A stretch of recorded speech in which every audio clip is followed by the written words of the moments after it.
they have some security at that position. So to take a real home run swing at a player like Jiricek doesn't kill them.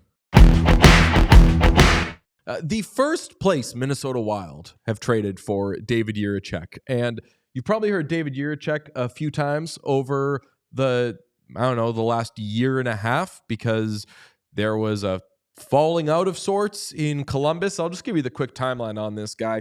He's a 6'4" right shot check defenseman, drafted 6th overall by the Blue Jackets in 2022. He spent all but 4 games in the AHL of his first pro season, and then last year was unhappy with his usage, his role. He played 43 NHL games, but was not a regular yet. There was some talk of, does he want out of there? Will there be some sort of trade request situation? Blue Jackets then have a leadership change. Jarmo Kekalainen out, Don Waddell in as president of hockey operations. They also get a new head coach in Dean Evison. So you think, okay, maybe year 3, which is this season, will be different. It was not. Jiricek plays 6 games in the NHL, 4 in the AHL, requests a trade. And over the weekend, the Minnesota Wild win the sweepstakes, paying 4 picks, including a top 5 protected first. The trade is Blue Jackets get a 2025 first round pick, top 5 protected, a 2027 second round pick, 2026 third round pick, 2026 fourth round pick, and 22-year-old defenseman Damon Hunt, who is the 65th overall pick in 2020. The Wild also got a 2025 fifth round pick along with Jiricek in this trade.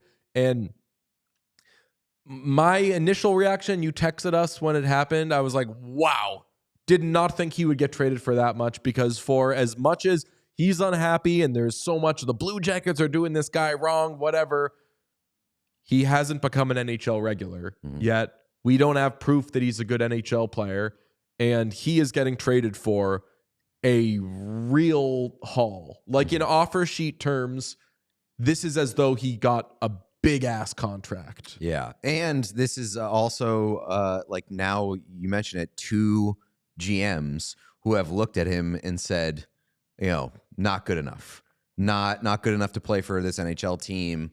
And the second one who ends up dealing him, Don Waddell, is not the guy who drafted him. So like, as pointed out by some other people, like doesn't have the blinders of being attached to his own pick.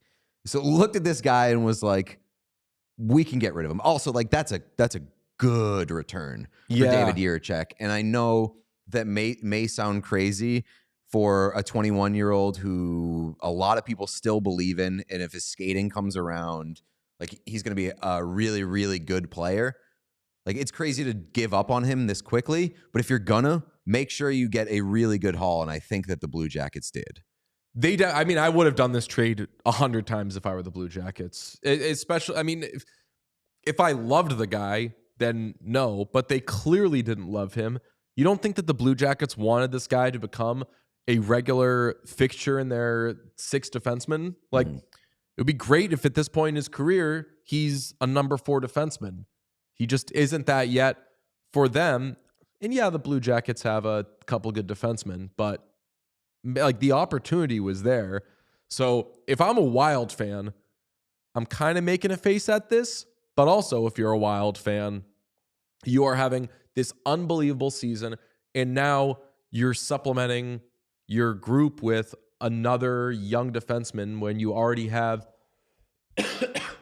one of the best young defensemen in the NHL in Brock Faber. They also have Zeev Buium, who is coming and he's going to be, I very much believe that Zeev Buium is going to be awesome. So a big question for me, he fell in the draft though. A big question for me, why is this Minnesota's move? They're having this kind of surprise breakout year where they're a lot better than anybody expected. They're dominating out in the Central. They don't have a ton of cap space, but as we all know, with retaining and stuff, things can be moved.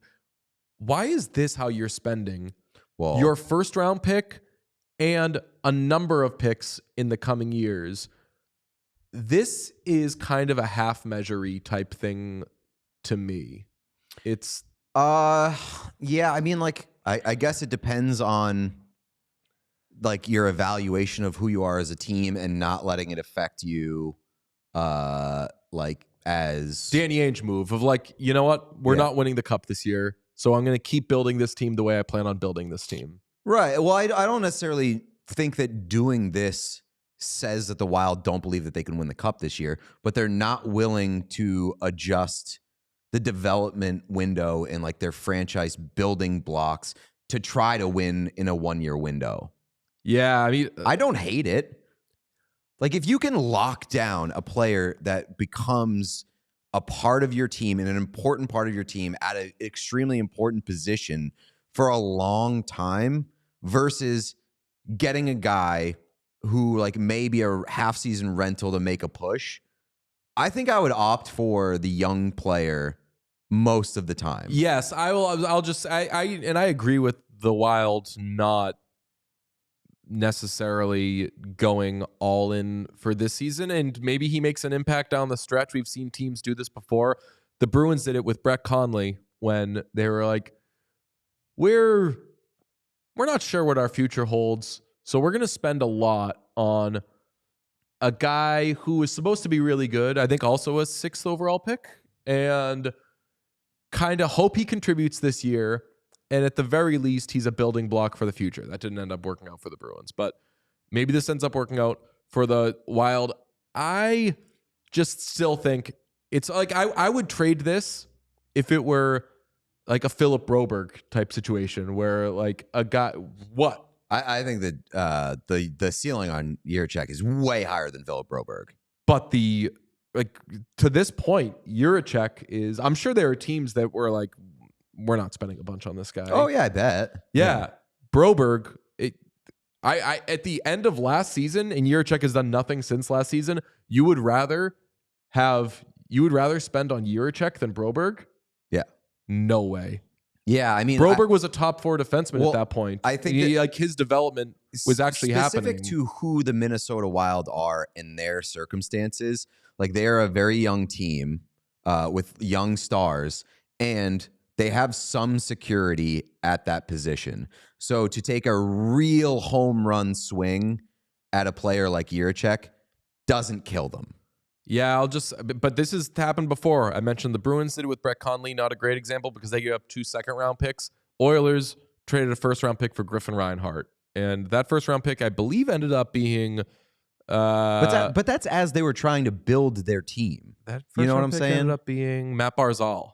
Yeah, but bad job. But that's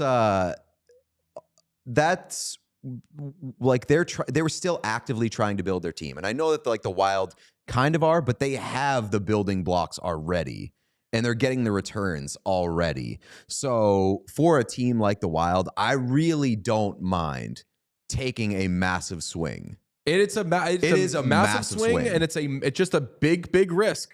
And just knowing that the Blue Jackets were cool to get rid of this guy, and they weren't going to give him away from nothing, but just knowing that the Blue Jackets, a very young team, they're like, yeah, no problem. Well, if we're getting a first-round pick back, if we're getting a bunch of picks back, yeah, I bet the Blue Jackets aren't making as big a face right now at like, oh God, hope this guy doesn't end up being good, because even if he ends up being good, this trade is fine. They got so much for him. I agree, but I also, according to Elliot on 32 Thoughts, said that Don Waddell did not want to trade him in conference.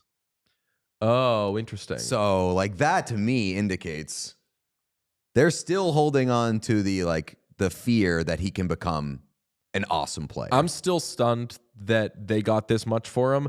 A question that I have is, I asked, should the Wild be spending picks on vets instead? The Blue Jackets now have 2 first-round picks in 2025 and 10 total picks in 2026. I know where this is going. Don Waddell is a big get a bunch of picks, use them guy. He's not flipping picks. He drafted 13 players in 2021. He drafted 12 players in 2019. The Blue Jackets are a playoff team right now. Can I stop you there, though? Don Waddell previously worked under Tom Dundon. Yeah. Who doesn't like spending money. Oh, true. And now with Columbus, that's part of the reason why I think Don Waddell is out of Carolina when he did a really good job. In Columbus, he may be able to move a little bit more freely and spend. I love this. I love this situation that they're in right now because they have 2 first-round picks. One is fringe lottery-ish because they're a playoff team. Mm-hmm. One is probably going to be mid-late in 2025. What if the Blue Jackets, if there's something out there that they should be wanting to get like a more further along version I agree. of like a Jiricek trade, like if there's a youngish guy, like I don't know, if there was like a Josh Anderson of however many years ago, like that sort of like RFA to B, spend a first round pick on that guy. We all silly like the mayor.